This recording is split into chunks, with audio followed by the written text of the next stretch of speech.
Breaking news చూస్తున్నాం. తెలంగాణలో press meet పెట్టడానికి కూడా AP deputy CM Pawan Kalyan కు అనుమతి ఇవ్వమని కాంగ్రెస్ ఎమ్మెల్సీ అద్దంకి దయాకర్ సంచలన వ్యాఖ్యలు చేశారు. పవన్ ప్రెస్ మీట్ పెట్టడానికి అవకాశం ఇవ్వాలని కోరారని తెలిపారు. ఇక కానీ అనుమతించమని తేల్చి చెప్పారు ఆయన. సభ ఏర్పాటు కోసం ప్రభుత్వం ముందు అర్జీ పెట్టడం, ప్రభుత్వం దాన్ని తిరస్కరించడం, తర్వాత కనీసం మా ఇంట్లో ప్రెస్ మీట్కైనా అవకాశం ఏమని చెప్పి అడుగుతున్న పరిస్థితుల్లో ఆ ప్రెస్ మీట్కు అవకాశం ఇవ్వడము కుదరదు అని చెప్పడానికే ఈ సమావేశం, పత్రికా సమావేశం ఏర్పాటు చేసింది. ఎందుకంటే భారత రాజ్యాంగం ప్రకారం పీస్ అండ్ హార్మనీని, శాంతిని, తర్వాత అందరూ కలిసి ఉండేదాన్ని కాపాడాల్సిన బాధ్యత తెలంగాణ ప్రభుత్వం మీద ఉంది. ఎందుకంటే మీరు ఆంధ్రప్రదేశ్ ప్రభుత్వం యొక్క ఉప ముఖ్యమంత్రి గారు, మీరు అవకాశం అడిగితే ఇవ్వాల్సిన బాధ్యత ఈ ప్రభుత్వానికి ఉన్నా ప్రజల మధ్యన వైరుధ్యాలు, ప్రజల మధ్యన చిచ్చు, ప్రజల మధ్యన కుట్రకు ఒక అవకాశంగా వివిధ పార్టీలు వాడుకుంటున్న వైనాన్ని మీకు తెలియజేయడం కోసమే ఈ సమావేశం ఏర్పాటు చేసినాం. మీకు ప్రొఫెసర్ నాగేశ్వరరావు గారికి ఏమి వైరుధ్యాలు ఉన్నాయో మాకు తెలియదు, వాళ్ళ మధ్యన ఏం జరిగిందో తెలియదు, కానీ తెలంగాణ ప్రభుత్వం కోరుకుంటున్నది రెండు తెలుగు రాష్ట్రాల మధ్యన ఒక సఖ్యతతో కూడిన వాతావరణము. ఇది మాత్రమే కోరుకుంటాము. అది కాదు మేము తెలంగాణలో చిచ్చు పెడతాము అని అంటే ఇది ఒకటేమో తెలంగాణ ప్రభుత్వం సహించదు, రెండోదేమో తెలంగాణ ప్రజల ఆత్మగౌరవం మీద దెబ్బ కొట్టదు. ఆ తెలంగాణ ప్రజల ఆత్మగౌరవం మీద దెబ్బ కొట్టే నైతిక హక్కు మీకు లేదు.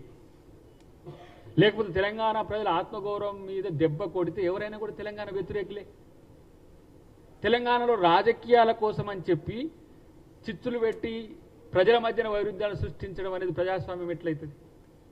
మరి అంతఃసూత్రం మీకు ఎందుకు ఎవరు చెప్పలేదు? బీజేపీ వాళ్ళే మంచిగా నల్లిపుట్లో లెక్క పంచాయతీలు పెట్టి కూర్చుంటారు, ఎవరు మాట్లాడరు.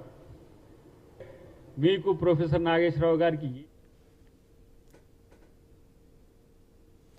తెలంగాణలో ప్రెస్ మీట్ పెట్టడానికి కూడా AP deputy CM Pawan Kalyan కు అనుమతి ఇవ్వమని కాంగ్రెస్ ఎమ్మెల్సీ అద్దంకి దయాకర్ సంచలన వ్యాఖ్యలు చేసి తేల్చి చెప్పేశారు. ఇదే విషయానికి సంబంధించి కంప్లీట్ డీటెయిల్ మా ప్రతినిధి ఏవే స్వామి ఫోన్ ద్వారా అందిస్తారు. స్వామి చెప్పండి, పవన్ ప్రెస్ మీట్ పై అద్దంకి దయాకర్ సంచలన వ్యాఖ్యలు చేశారు.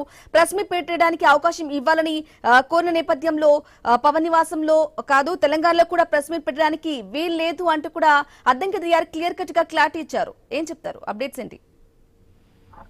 బ్రాహ్మణి, తెలంగాణలో ఒకవైపు తెలంగాణలో నవనిర్మాణ ఒకవైపు సభ పెట్టాలని చెప్పేసి పవన్ కళ్యాణ్ భావించారు. దానికి సంబంధించి తెలంగాణ వారి నుంచి పెద్ద ఎత్తున కూడా ఎదురుదాడి మొదలైంది. రీసెంట్ గా ఇటు ఒకవైపు ఎమ్మెల్యేలు, ఇటు మరోవైపు పలువురు కాంగ్రెస్ ఎమ్మెల్యేలు కావచ్చు, బీఆర్ఎస్ నేతలు, అదేవిధంగా ఇటు కల్వకుంట్ల కవిత, మంత్రి పొన్నం ప్రభాకర్ తో సహా పలువురు ఆయన తెలంగాణ రావడం పట్ల కూడా అందరూ కూడా ఆక్షేపణ వ్యక్తం చేస్తున్నారు. తెలంగాణలో మీకు ఇక్కడ ఏం పని, తెలంగాణ వస్తే 11 రోజులు ఉపవాసం ఉన్నాం అని చెప్పి మాట్లాడినటువంటి పవన్ కళ్యాణ్ కు తెలంగాణ పైన చిత్తశుద్ధి లేదు, తెలంగాణ పైన ప్రేమ లేదు, కేవలం ఇక్కడ ప్రజల మనోభావాలు దెబ్బతీయడానికి వస్తున్నారని చెప్పేసి కూడా అంత ఎదురుదాడి చేస్తున్నారు. ఈ కోవలోనే ఈ రోజు సంధ్యా కన్వెన్షన్ లో పెట్టాల్సినటువంటి సభకు నిన్న పోలీసులు, సైబరాబాద్ పోలీసులు అనుమతి నిరాకరించారు. దాంతో పాటు ఒకవైపు బీజేపీ నేతలు ఎవరు కూడా మాట్లాడలేదని చెప్పేసి కూడా కాంగ్రెస్ ఎదురుదాడి చేస్తున్నారు. ఒకవైపు బీజేపీలో ఇప్పటికే దీనికి ఆయన కేంద్రంలో ఎన్డీఏ ప్రభుత్వంలో ఆయన భాగస్వామిగా ఉన్నారు.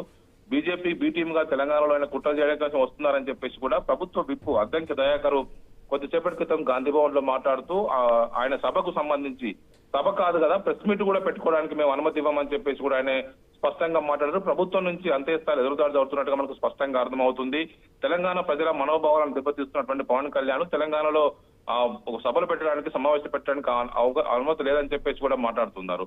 మోడీ, బీజేపీ, పవన్ కళ్యాణ్ కలిసి రాజకీయం చేస్తున్నారు. రీసెంట్ గా మోడీ తెలంగాణకు వచ్చిపోయిన తర్వాతనే పవన్ కళ్యాణ్ ఇలాంటి ప్రయత్నాలు మొదలు పెట్టారు అని చెప్పేసి కూడా కాంగ్రెస్ నేతలు ఎదురుదాడి చేస్తున్నారు. దీంతో పాటు బీజేపీకి అనుకూలంగా పవన్ పనిచేయడం కోసం, హైదరాబాద్ లో గ్రౌండ్ ప్రిపేర్ చేయడం కోసమే, హిందుత్వ వారసత్వాన్ని ముందుకు తీసుకెళ్లడం కోసమే ఆయన మాట్లాడుతున్నారు.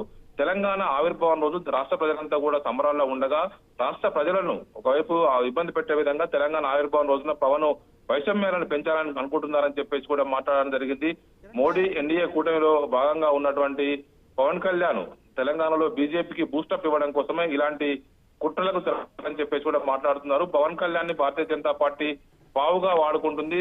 నెక్స్ట్ తెలంగాణ అంటే ఏమో అనుకున్నాం కానీ బీజేపీ వాళ్ళకు ధాన్యం కొనమంటే చేత కాదు కానీ నిధులు ఇవ్వమంటే చేత కాదు కానీ పవన్ కళ్యాణ్ ముందు పెట్టి రాజకీయం చేస్తున్నారని చెప్పేసి కూడా వారు ఆరోపిస్తున్నారు. బీఆర్ఎస్ కు ఒకవైపు అనుకూలమైన వాతావరణం తేవడానికి ఇటు రానున్న రోజుల్లో బీజేపీ బీఆర్ఎస్ పొత్తు పెట్టుకున్నదన్న కోణంలో వాళ్ళు మాట్లాడుతూ ఉన్నారు. అందుకోసమే బీఆర్ఎస్ కూడా పవన్ కళ్యాణ్ విషయంలో ఏం మాట్లాడలేదని చెప్పేసి కూడా ఆరోపిస్తున్నారు. మొత్తానికైతే పవన్ కళ్యాణ్ సభలు సమావేశాలు పెట్టడమే కాదు ప్రెస్ మీట్ కూడా పెట్టుకోవడానికి మేము అవకాశం ఇవ్వమని చెప్పేసి మాట్లాడుతున్నారు. మొత్తానికైతే తెలంగాణ సెంటిమెంట్ ను రాజేసి మళ్ళీ బీఆర్ఎస్ లబ్ధి పొందాలని ప్రయత్నం చేస్తుంది. పవన్ విషయంలో అందుకే వాళ్ళు కామ్ గా ఉన్నారు. రాష్ట్ర ప్రజలు ఏమైనా పోరే వాళ్ళు పట్టించుకోవట్లేదని చెప్పేసి కూడా వారు మాట్లాడుతున్నారు. తెలంగాణ వస్తే ఉపవాసం చేసినా అని మాట్లాడినటువంటి పవన్ కళ్యాణ్ ఇప్పుడు ఏపీని పాలించుకోవచ్చు. తెలంగాణ ఉన్నటువంటి ఇక్కడికి వచ్చి రాజకీయం చేయడం ఎందుకు, ఏపీని పచ్చగా ఉంచాలని కోరుకునే వాళ్ళను మేము మా పైన ఒకవైపు తెలంగాణ వల్ల దిష్టి తలిగే కోనసీమ కొబ్బరి చెట్లు ఎండిపోయాయని చెప్పేసి ఆరోపణలు చేసినటువంటి పవన్ కళ్యాణ్ కు తెలంగాణలో ఉండే అవసరం లేదని చెప్పేసి కూడా మాట్లాడుతున్నారు. ఇలాంటి విషయంలో తెలంగాణ అమరవీరులకు ఎప్పుడైనా నివాళులు అర్పించారని చెప్పేసి కూడా పవన్ కళ్యాణ్ ని ఒకవైపు అద్దంకి దయాకర్ ప్రశ్నిస్తున్నారు. దీంతో ఒకవైపు బీజేపీ ఎంపీలు ఒకవైపు తెలంగాణను పాకిస్తాన్ తో పోలుస్తూ తెలంగాణ ఆంధ్రప్రదేశ్ విభజనను పాకిస్తాన్ తో పోల్చినటువంటి బీజేపీ నేతలతో పాటు కలిసి ఉండేటువంటి పవన్ కళ్యాణ్ ఇప్పుడు తెలంగాణలో అడుగుపెట్టే హక్కు లేదని చెప్పేసి కూడా మాట్లాడుతున్నారు. కొండగట్టు బస్సు యాత్ర చేశారు, వరాహి యాత్ర చేశారు, వాటికి పర్మిషన్లు ఇచ్చాము. కానీ ఇప్పుడు తెలంగాణ ప్రజల మధ్య ఒకవైపు వైషమ్యాలు పెంచేటువంటి ప్రయత్నాలు చేస్తే మాత్రం పర్మిషన్ ఇవ్వమని చెప్పేసి కూడా మాట్లాడుతున్నారు. తెలంగాణ ఉద్యమం అంటేనే తుపాకీ గుండ్లకు ఎదురొట్టి పోరాడేటువంటి ఉద్యమ గడ్డ, వారి త్యాగాలను స్మరించుకుంటాం మేము ఈ రోజు. ఇలాంటి సమయంలో ప్రజల మధ్య నిలిపేటువంటి ఇలాంటి పరిస్థితికి మేము రానివ్వమని చెప్పేసి కూడా వారు మాట్లాడుతున్నారు. ఇక ఇదే విషయంతో పాటు మరోవైపు మిగతా కాంగ్రెస్ నాయకులు కూడా మరొక వైపు వేముల వీరేశం కూడా వైపు పవన్ కళ్యాణ్ సభ విషయం కూడా ఆయన కూడా స్పందించారు. పవన్ కళ్యాణ్ తెలంగాణలో డ్రామాలు ఆపాలి, రాష్ట్రం వచ్చిన సంతోషంలో ఉన్న తెలంగాణ ప్రజల కోసం సపోర్ట్ చేయాల్సింది పోయి 11 రోజులు ఉపవాసం చేశానని చెప్పినటువంటి పవన్ కళ్యాణ్ కు తెలంగాణలో తిరిగే హక్కు లేదని చెప్పేసి కూడా వేముల వీరేశం విమర్శించారు. బ్రాహ్మణి ఓకే రైట్ ఏవే స్వామి, thank you for the updates. Right, ఇక తెలంగాణలో ప్రెస్ మీట్ పెట్టడానికి కూడా AP deputy CM Pawan Kalyan కు అనుమతి ఇవ్వమని కాంగ్రెస్ ఎమ్మెల్సీ అద్దంకి దయాకర్ సంచలన వ్యాఖ్యలు చేశారు. ఇక కాంగ్రెస్ ఎమ్మెల్సీ అద్దంకి దయాకర్ చేసిన సంచలన వ్యాఖ్యలకు సంబంధించి వారి ఒపీనియన్ తెలియజేయడానికి మనతో పాటు సాయి కుమార్ తెలంగాణ జనసేన నాయకులు ఫోన్ లో ఉన్నారు. నమస్కారం అండి సాయి కుమార్ గారు. పవన్ ప్రెస్ మీట్ పై అద్దంకి దయాకర్ సంచలన వ్యాఖ్యలు చేశారు, కీలక వ్యాఖ్యలు చేశారు. ప్రెస్ మీట్ పెట్టడానికి కూడా అనుమతి ఇవ్వము అని చెప్పేసి ఆయన క్లియర్ కట్ గా తేల్చి చెప్పారు. మీ ఒపీనియన్ ఏంటి? ముందుగా అద్దంకి దయాకర్ ఎవరైతే ఉన్నారో ఆయన పాకిస్తాన్ కి సపోర్టు తెలంగాణ ప్రజలందరికీ తెలుసు. ఏమనుంటే పాకిస్తాన్ లో పోయి చేసుకుంటే బాగుంటుందా ఒకటి. రెండోది ఆయన ఎప్పుడు ఏడా పోటీ చేసినా ఓడిపోతాడు. ఇప్పుడు మళ్ళీ జనసేన పార్టీ తెలంగాణలో పోటీ చేస్తే మళ్ళీ ఓడిపోతా ఉన్న ఎమ్మెల్సీ ఏడా ఊసిపోతుంది అని చెప్పి భయపడుతుండు. ఆయనతో పాటు అద్దంకి దయాకర్ కానీ తెలంగాణలో ఉన్నటువంటి మంత్రివర్గం మొత్తం కూడా గజ గజ గజ గజ వణుకుతుంది ఈరోజు జనసేన పార్టీని చూసి అని చెప్పి కూడా క్లియర్ కట్ గా అర్థమవుతుంది. దీన్ని తెలంగాణ సమాజం అందరూ కూడా గమనిస్తున్నారు. పవన్ కళ్యాణ్ గారు ఒక మీటింగ్ పెట్టుకుంటా అని చెప్పి చెప్తే దాన్ని మీటింగ్ పెట్టలేకుండా కొత్త పుట్టగొడుగులన్నీ బయటకు వచ్చి ఇష్టం వచ్చినట్టు అవాకులు చెవాకులు వెలుస్తున్నాయి. ఇది కేవలం మీరు టీవీలలో కనిపించడానికే మాట్లాడుతున్నారు అని చెప్పి కూడా కాంగ్రెస్ పార్టీ నాయకులు ప్రజలందరికీ కూడా క్లియర్ కట్ గా అర్థమవుతుంది. మీరు ప్రెస్ మీట్ పెట్టించినా పెట్టించకపోయినా తెలంగాణ రాష్ట్ర వ్యాప్తంగా జనసేన పార్టీ ముందుకు ఎట్లా మాకు తెలుసు. అదే విధంగా మేము ముందుకెళ్తాము, పేద ప్రజల వైపు మేము నిలబడతాము. కాంగ్రెస్ పార్టీ ఇచ్చినటువంటి 420 హామీలు ఏమైతున్నాయో ప్రజలకి మీకు దమ్ము ధైర్యం ఉంటే ఆ హామీల పైన కట్టుబడి ఉండి ఆ హామీలను అన్నింటినీ కూడా ఫస్ట్ నెరవేర్చి మీరు కాంగ్రెస్ పార్టీ శబాజ్ అనిపించుకోండి. ఈ చిల్లర మల్లర సబ్జెక్టులు అన్ని మర్చిపోయి మీకు కావాల్సిన పనులు చేసుకోవాలని చెప్పి కూడా తెలియజేసుకుంటున్నాను. మా పవన్ కళ్యాణ్ గారు ప్రెస్ మీట్ పెడతాడు. తెలంగాణలో జరుగుతున్నటువంటి కొంతమంది మేధావులు కొంతమంది ఎవరైతే ఉన్నారో వాళ్ళందరికీ కూడా సమాధానం కాసేపట్లో ఇస్తున్నాడని చెప్పి కూడా నేను క్లియర్ కట్. అయితే సాయి కుమార్ గారు, జనసేన టీడీపీ బీజేపీ కలిసి 3 పార్టీలు కూటమిగా ఏర్పడి తెలంగాణలో పవన్ కళ్యాణ్ ముందుంచి పాగవేయాలని ఈ ప్లాన్ చేస్తున్నారు అనేది ఒక వాదనగా వినిపిస్తోంది. మరి మీరేమంటారు? వాళ్ళకి ఏం పనిపాట లేదు మేడం ఒకటి. రెండోది ఏంటంటే వీళ్ళకి చదువుకోలేరు, వీళ్ళు సబ్జెక్ట్ పైన అవగాహన లేదు. చదువుకున్నోనికి సబ్జెక్ట్ పైన అవగాహన ఉన్నోనికి మీటింగ్ పెట్టినప్పుడు అది ఏం మీటింగ్ ఏంది కథం అది ఏం మాట్లాడుతుండేందని తెలుస్తుంది. సబ్జెక్ట్ పైన అవగాహన లేని వాళ్ళకి పైసలు మంచి ఓట్లు గెలిచిన వాళ్ళకి ఏం తెలుస్తుంది మేడం? వీళ్ళకి పూర్తి అవగాహన లేదు.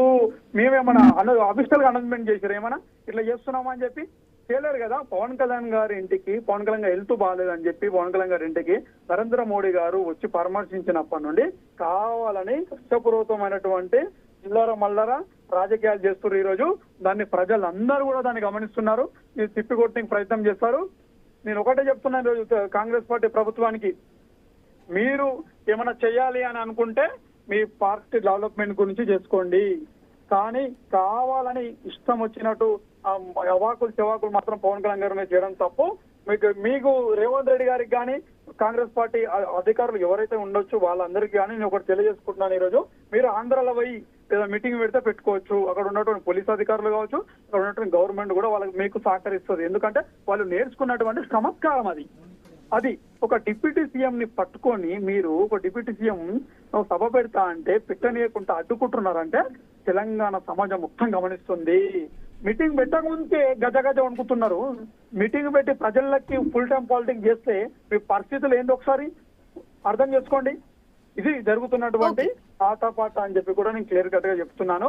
తస్మాత్ జాగ్రత్త కాంగ్రెస్ పార్టీ అధికారులు, మీకు ఏ విధంగా ఇవ్వాలో మాకు తెలుసు, బలంగా మీకు ఇవ్వబోతున్నామని చెప్పి కూడా తెలంగాణ జనసేన పార్టీ తెలంగాణ గడ్డ మీద పుట్టినటువంటి బిడ్డగా తెలంగాణ రాష్ట్రాన్ని మేము కొట్లాడి సాధించుకున్నాం. కాంగ్రెస్ పార్టీ తెలంగాణకి ఎప్పటికైనా వ్యతిరేకం. కాంగ్రెస్ పార్టీలో ఉన్నటువంటి మంత్రులు ఎమ్మెల్యేలు ఎవరు తెలంగాణ కోసం పోరాడలేడు, కొట్లాడలేడు. మేము కొట్లాడి లాఠీ దెబ్బలు తిని మా పైన కేసులై మొన్నటి దాకా జైల్లో చుట్టుముడి తిరిగినాం. మేము మమ్మల్ని ఆదుకునేటోడు ఇవ్వలేడు. సిగ్గు శరం ఉంటే కాంగ్రెస్ పార్టీ ఈ రోజు 1200 మంది బలిదానాలు ఉన్నాయి, వాళ్ళ కుటుంబాలను పరామర్శించామని చెప్పండి కాంగ్రెస్ పార్టీకి. అది పక్కకు పెట్టి మీటింగ్ పెడతా అంటే అడ్డుకోవడం సిగ్గు చేయడం అని చెప్పి కూడా తెలంగాణ మీ ఒపీనియన్ తెలియజేసినందుకు.